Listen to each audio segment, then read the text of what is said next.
Welcome to another Wasp3D tutorial. In this session, we'll learn how to group or ungroup objects. Groups help in managing and organizing objects, which is essential for efficient workflow. To create a group, simply select your object in the viewport or hierarchy pool and press Ctrl G on your keyboard. This will create a group in the hierarchy pool and add the selected objects to it. Alternatively, you can click on the group icon in the toolbar on the left side of the viewport.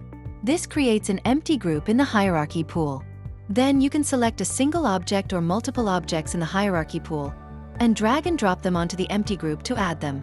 When you create an empty group using the toolbar, its freeze pivot parameter is unchecked by default. This means you are free to modify its pivot.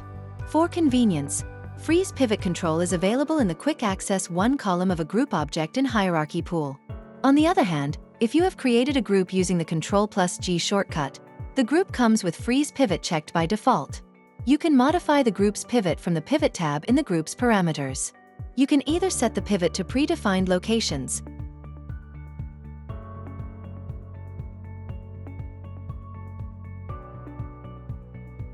define the pivot's position on each axis individually,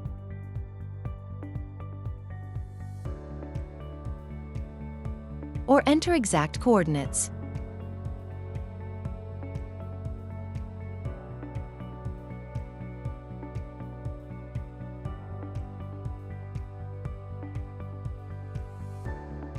The same controls are also available in Pivot Editing mode. To activate this mode, go to the Modes panel. Switch to Pivot mode.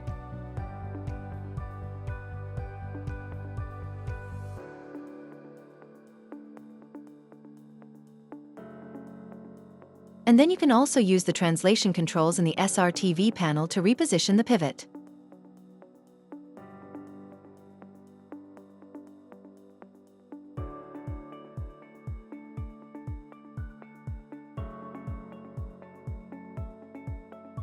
Don't forget to switch back to object mode when you're done editing the pivot. You can move or scale the group object directly to transform all objects it contains. To move an object out of a group, simply drag and drop it onto the scene graph. You'll observe that as soon as the object is removed from the group, it no longer inherits the group's transformation values. As a result, it snaps back to its original position and scale. If you want the object to retain the group's transformation when removing it, hold the Alt key while dragging it out. This will preserve its current position, rotation, and scale. Now, let's look at the reverse scenario. When you move an object into a group that already has transformations applied, the object will inherit the group's transformation values by default. This means it may shift in position, scale, or orientation. If you want the object to retain its original transformation and not inherit from the group, hold the Alt key while dragging it into the group. In some scenarios, you may notice that after removing an object from a group, resetting its position to 0, 0, 0 does not place it at the origin. This happens due to the inherited local transformation context. To resolve this, hold the Ctrl key while resetting the object. This performs a hard reset. Similar transformation behavior also applies while linking and unlinking objects. When a child object is linked to a parent, it automatically inherits the parent's transformation. However, while unlinking, the child does not inherit the parent's transformation and snaps back to its initial state.